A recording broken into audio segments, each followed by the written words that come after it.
Hello, I'm Joe Slashin, Managing Editor of the Wabash Plain Dealer, bringing you tomorrow's headlines for Wednesday, July 2nd. Our lead story comes from our sister publication, the Marion Chronicle Tribune. They have a story about an explosion of unknown chemicals that occurred Tuesday afternoon at the Marion General Motors metal stamping plant. The plant, which employs many people from Wabash County, was being evacuated and ambulances were called to the scene shortly around 2 p.m. The Marion Fire Department Assistant Chief Greg Yeakel said authorities believe that chlorine and bromide are the cause of the problem. 4 employees were injured, with one rushed to Marion General Hospital in critical condition. 2 of the employees were hosed down at the scene by firefighters and taken by ambulance to the hospital, while the 4th employee was washed down in a shower there at the plant. Plant Communications Manager Stephanie Jenkins released the following statement shortly before 3 p.m.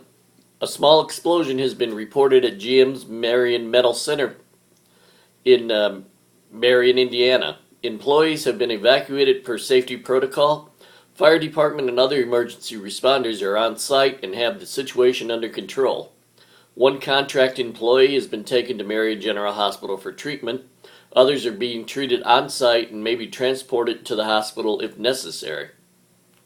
We will keep you informed of further developments, end quote. You can find more of that story, more details on that story in the Plain Dealer on Wednesday. In another story in Wednesday's paper, the Wabash City Schools preliminary budget was presented recently to the Wabash City Council.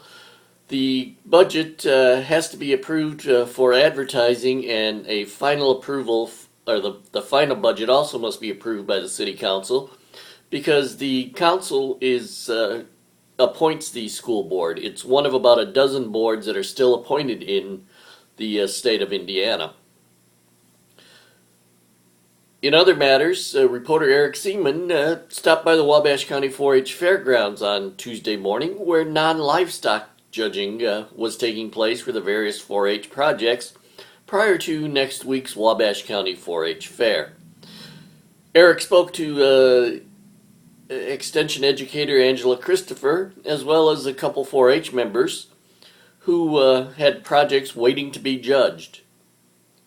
In another matter, with the 4th of July just around the corner, Eric Seaman stopped by some of the local fireworks vendors to see how sales were going. All reported brisk sales the last couple days, and expected better than usual sales because this year the holiday falls on the weekend.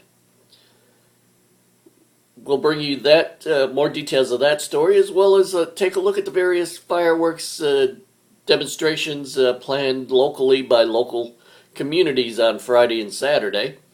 That all can be found in the Plain Dealer on Wednesday. Also, it can be found at our webpage, www.wabashplaindealer.com, a little bit later today, as well as links to these stories on our Facebook and Twitter pages. Until next time, I'm Joe Slashin, thanking you for watching. Have a good day.